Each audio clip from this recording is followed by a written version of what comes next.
Richard Nixon. I don't know, but it doesn't look very comfortable. But you know, the good news about this is that Stapp, Colonel Stapp, we thought that G-forces were going to be dangerous. We thought, in fact, he was kind of like a guinea pig.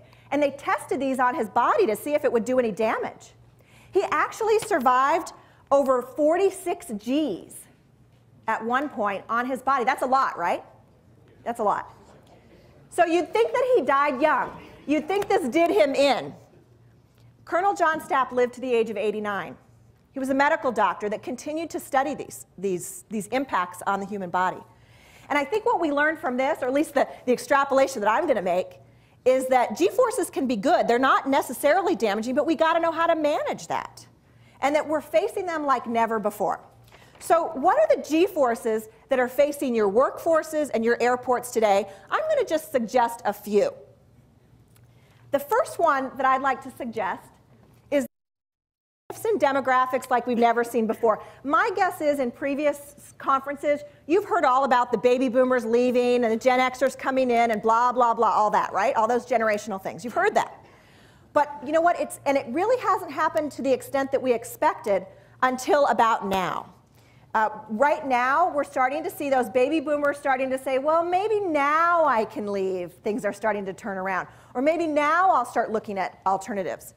And at the very same time, this year, we've had the smallest percentage of growth in our labor force that we've ever seen.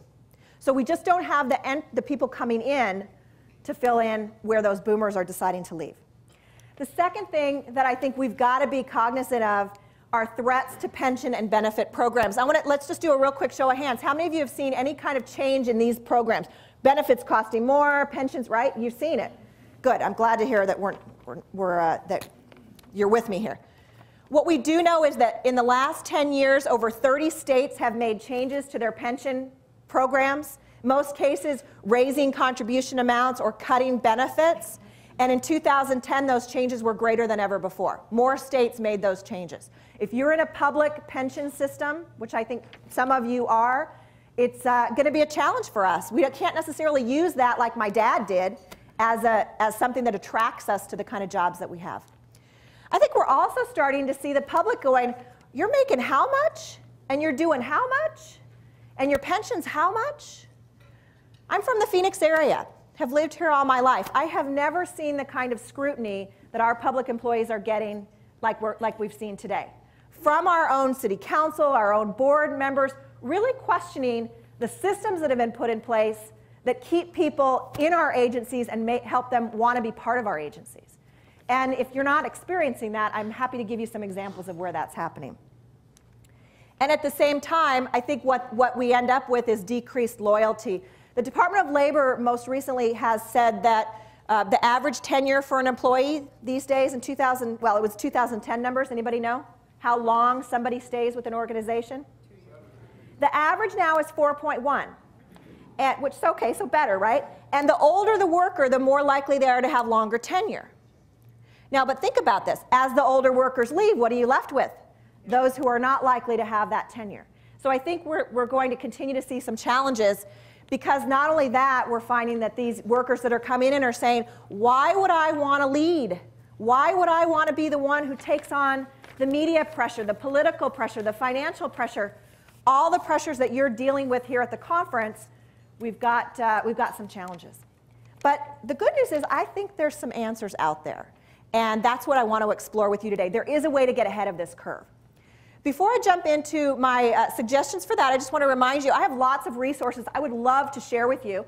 And one is an article that was published in the Public Manager magazine earlier this year called The Government Workforce of the Future. If you're interested in a copy of that, and you just not happen to be a subscriber of Public Manager, I don't know who is, to be honest, that I'm happy to share the article with you. If at the end of the session you want to give me your business card, just write on the back of it, Public Manager article. I'll email you a copy of the article. Some of the things we've just talked about, the article highlights in much more detail.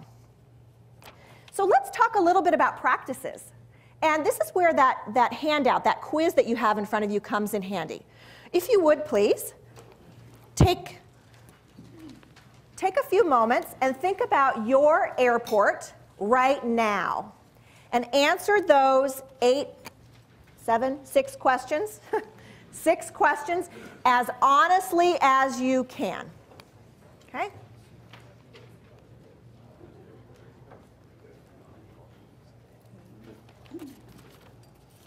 Don't cheat off your neighbor or really want your honest opinion here. Do it for ACI. Oh, companies. Good. Okay, thank you. Thank you. Yeah, you know, even if, Greg just reminded me, even if you don't work for an airport, you work for a supplier, you work for some other kind of organization that supports the airport industry, these questions will apply to your organization as well. So please keep that in mind, whatever your organization is.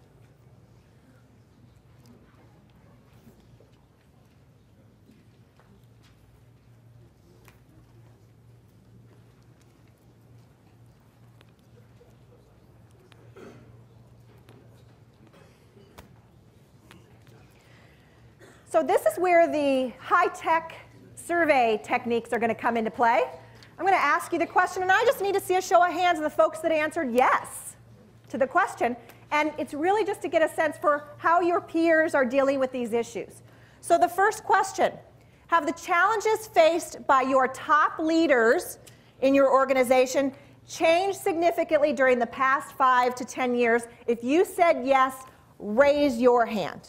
Aha. That's what I would have guessed. And if they haven't changed, you're probably under a rock, right? So I started, how could they not? When I was trying to think about it, how has this, what are some of the changes that we've really seen in your industry? I'm going to just take a guess, and I bet you could come up with a list a mile long. Did I just, Tom, you're the social media guy for ACI.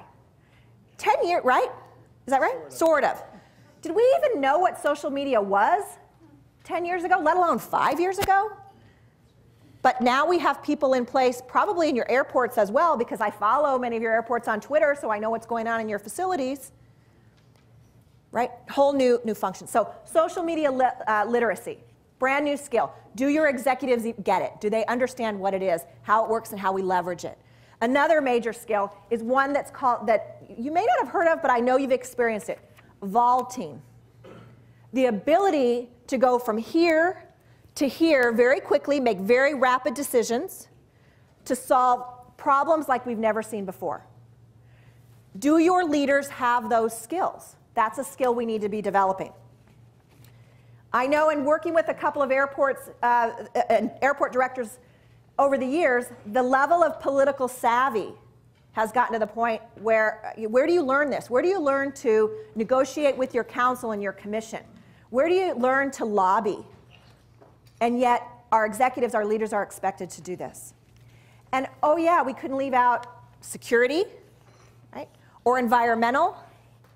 These are all things that have changed in the landscape that just came off the top of my head. And I would bet if you were to have that conversation, it would continue. So the first question when we think about how do we develop leaders is we've got to identify what are the skills that they need. And they're not the same skills that they were 5, 10 years ago. Second question, raise your hand. Have you had to go outside of your organization to fill key leadership roles? If you answered yes, I want to see hands. Whoa. Wow. So here's a thought. And this has actually been substantiated in some research by a guy named Bill Byam from Development Dimensions International. His company does selection technology, trying to figure out, make sure that people are trained for their jobs, leadership development. And a number of years ago, he did a study that tried to really pinpoint which is better, an internal candidate or an external candidate. Right. So this is the question that he asked. If you have 2 equally qualified candidates for a leadership role, and one is an internal candidate, been there forever, knows the insides and outs of the organization, the other is an external candidate, which candidate has the greatest likelihood of success? External or internal? What do you think? Internal. Absolutely internal, Byam said. He said because they already know your culture. They already know your systems. They already have relationships. So if that's the case, and his studies prove this out. So if that's the case, what have you done to develop internal candidates? If you're going outside, that probably leads us to believe that you didn't have the internal folks. And what you're going to do is you're going to steal from your competitors or your colleagues. Have they done the development any better than you have? That's where we get a little worried. We're stealing from others, but they haven't necessarily done any more than we have to develop that talent. And if they have, well then, good for you, you found them. You were able to steal them away. Let's try another one. Does your airport have the bench strength to confidently lead the organization in the future? Now, bench strength, it's a sports term, came from sports, and it has to do with the quality of substitute players, right? Do I have people on the bench that can fill in when somebody, tweaks an ankle or gets sick or whatever? Can somebody come right in and fill in for them? So the question is, does your airport have bench strength? Yes or no? Yes, if you said yes, raise your hands. Okay, these are the folks that have talent you can steal from, okay? Because the rest of you don't. The Corporate Learning Council said that in a survey recently, found 72% of organizations expect leadership vacancies this year. And 76% said they're less than confident in their ability to find internal candidates to fill those vacancies that they're expecting. This is a problem. This is a challenge. So there's a couple of approaches that we often take to filling these gaps. When we know we're going to have leadership vacancies, how do we prepare for this? And you have this on your handouts just because I thought it's kind of a good picture here. Our traditional approach is that we say, well, if we're looking at maintenance over there on the far left, let's just say, we maybe have 3 people down there that could fill in for people as they leave. And we've slotted them in. And some of them are good candidates and some of them, kind of grouchy. But you know what? That's all we got. So we're going to promote this guy. And then over here in HR, it's very clear who's going to replace the HR VP. And then over here, we have operations, and we got 3 people, and maybe even one of them that could cross over divisionally, but that's how we do our planning. And it's very specific to what's the position I have and who do I have individually to fill it. But there's a real problem with that.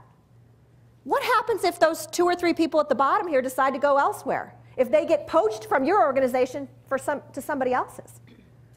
What happens if the person down at the bottom, you outlive them? Then where are you going to go? So we've got to look at a different model for succession planning. And that's where we start looking at this idea of bench strength.